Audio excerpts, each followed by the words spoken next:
Quelques heures avant le début de la journée nationale monégasque, ce sont 877 mètres carrés qu'il faut draper aux couleurs de la principauté. Théo Bortelin fait partie des 45 membres du personnel du pavillon, il est l'un des 13 monégasques et il se sent ici un peu comme chez lui. Il y a du contact, ça c'est un truc où moi j'avais peur en tant que technicien de souvent être en back-office ou dans ma salle de réparation. Et non, en fait je peux vraiment être souvent dehors, parler avec les guides, que ce soit monégasques ou japonais.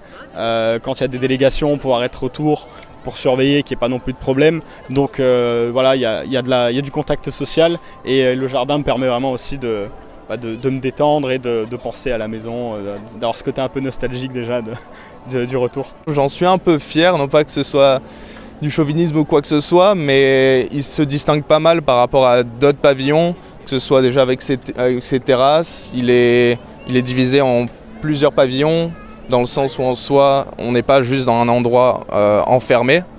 On a des jardins, ce qui n'est pas le cas de tous les autres pavillons. 6 mois de vie commune et de travail en équipe à 10 000 km de Monaco pour des jeunes qui découvrent un nouveau pays, tout en ayant à cœur de montrer avec ce pavillon les meilleurs atours du leur.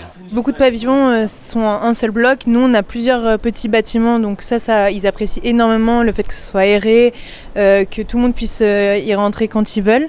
Et puis, il y a également les caves de l'Hôtel de Paris qui attirent énormément de monde, que ce soit les visiteurs ou même les autres délégations. Les sommeliers de l'Hôtel de Paris ont élaboré une carte en fonction des goûts des Japonais, parce qu'il faut savoir qu'ils n'ont pas forcément les mêmes goûts que nous en termes de vin. Ils sont peut-être plus sensibles au vin blanc, et après au niveau des vins rouges, ils sont assez amateurs de grands crus, on va dire. Et en termes de quantité de vin ingurgité, il y en a, si je puis dire, qui ont une sacrée descente.